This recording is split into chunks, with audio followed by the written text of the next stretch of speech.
Korea Selatan mulai unjuk kekuatan dalam hal ekspor bidang persenjataan. Negara itu memang sudah mulai naik selama 20 tahun secara signifikan menjadi negara ekspor. Negeri ginseng itu naik dari peringkat ke-31 pada tahun 2000 dan kini menjadi nomor 6 pada tahun 2020. Dilansir dari Al Jazeera, perdagangannya melibatkan kendaraan lapis baja tank dan pelatih jet tempur. Ini juga dijual bersama dengan item tiket yang lebih kecil, seperti bom klaster dan peluncur roket yang ditujukan ke berbagai negara. Pengenalan jet tempur baru Korea Selatan di pasar internasional juga dapat memacu lebih banyak pengeluaran oleh negara-negara menengah yang tidak mampu membeli penawaran serupa dari AS, Rusia, dan Prancis. Untuk saat ini, KF-21 Boramae masih menjalani sejumlah uji coba penerbangan. Melansir dari Aviaci Online, seorang pejabat KAI mengatakan, setelah tes mesin biasanya selesai, kami berencana untuk melakukan tes drive landasan pacu pesawat tempur mulai musim semi. Tes drive landasan pacu adalah tes di mana jet tempur tidak terbang, tetapi berjalan di landasan pacu dengan kecepatan tinggi.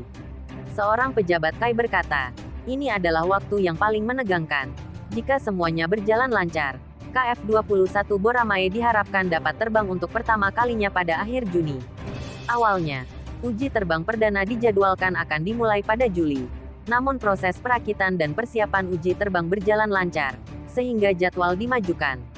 Tak hanya itu, fase pengujian juga berlangsung sangat lama. Fase pengujian ini akan berlangsung kira-kira 4 tahun karena kinerja dan kemampuan yang diproyeksikan harus dikuatkan.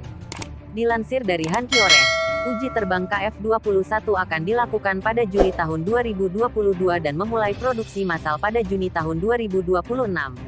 Meskipun begitu, itu bukanlah akhir dari proyek. Pada akhirnya, keberhasilan proyek tergantung pada apakah Korea dapat menemukan pembeli di luar negeri. Korea Aerospace Industries (KAI), yang memproduksi pesawat tempur, tidak akan menghasilkan keuntungan kecuali dapat mencapai skala ekonomi dengan mengekspor sejumlah pesawat tempur. Titik impas KAI untuk produksi adalah 300 pesawat tempur.